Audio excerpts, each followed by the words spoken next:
심리학 용어 시간입니다. 고슴도치 딜레마에 대해서 말씀을 드리겠습니다.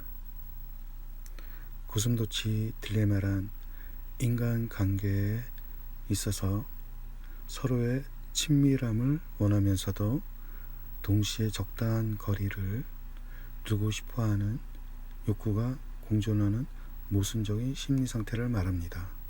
함께 조금 더 자세히 알아보겠습니다. 인간관계에서 애착의 형성이 쉽지 않다는 것을 나타내는 용어입니다.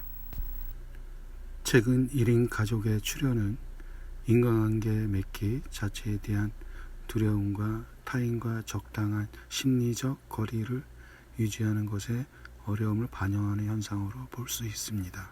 상처를 입더라도 다가갈 것인가? 두려움에 혼자 외로워할 것인가? 현대인들은 계산적인 인간관계를 맺는 경우가 많아졌습니다. 그래서 고슴도치 딜레마가 타인에게 다가가기 힘든 두려움을 대변하는 말로 사용되기도 합니다.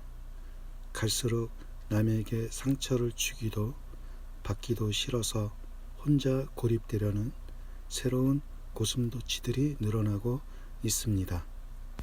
독일의 철학자 쇼펜하워가 1851년 발표한 저서에 고슴도치 우화가 등장한 것이 용어의 기원이다. 쇼펜하워는 자신의 저서 소논문집과 보충 논문집에 고슴도치와 관련한 우화를 남겼다. 추운 겨울날 몇 마리의 고슴도치가 모여 있었는데 가까이 갈수록 그들의 바늘이 서로를 찔러서 결국 떨어질 수밖에 없었다. 그러나 추위는 다시 고슴도치들을 모이게 만들었고 똑같은 일이 반복되었다.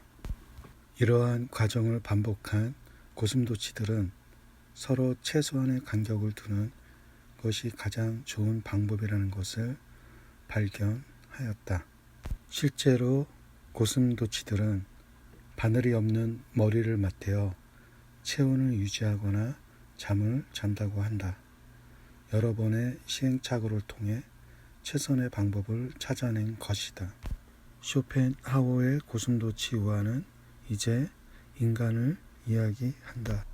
인간이라는 고슴도치들도 필요로 인해 관계를 맺지만 가시투성이 본성으로 서로를 상처 입힌다.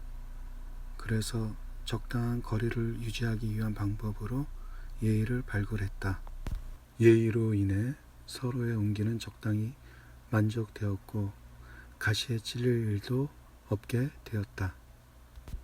하지만 남을 찌를 수도 자신을 찌를 수도 없었던 사람은 자신만의 온기로 추운 겨울을 보낼 수밖에 없다는 가설이다. 이후 오스트랄리아의 정신분석학자 프로이드가 저서 집단심리학과 자아의 분석에서 고슴도치 딜레마를 인용하면서 심리학의 영역으로 널리 인정되었습니다. 고슴도치 딜레마의 사례에는 샤굴드롤 전 프랑스 대통령이 재직했던 10년 동안 비서실, 사무실, 개인 참모부의 고문과 참모들의 임기는 2년을 넘지 않았다고 합니다. 군인 출신인 드골은 군대처럼 인사이동의 유동성이 주는 긍정적인 측면의 영향을 받아 직원을 한자리에 오래 배속시키지 않고 적시에 다른 부서로 보냈다. 이러한 인사이동으로 인해 직원들은 매너리즘에 빠지지 않았고 드골은 언제나 새로운 의견을 듣고 진취적으로 일을 처리할 수 있었다. 또한 대통령 측근의 비리를 미연에 방지하는 효과도 얻었다. 하지만 드골과 참모진이 친밀한 정서적 유대관계는 쌓을 수가 없었던 것을 알 수 있었다. 정신분석학자 도널드 위니컷은 평범한 어머니는 자식을 극도로 사랑하면서 동시에 싫어하는 양면적인 감정을 가진다고 했다.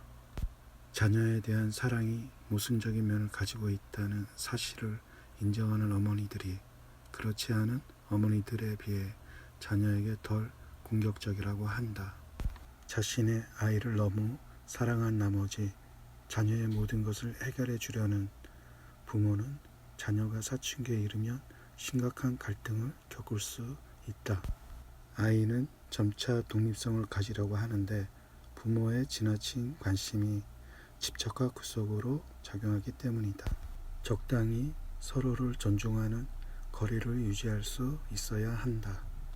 심리학 용어로 전해드린 고슴도치 딜레마였습니다.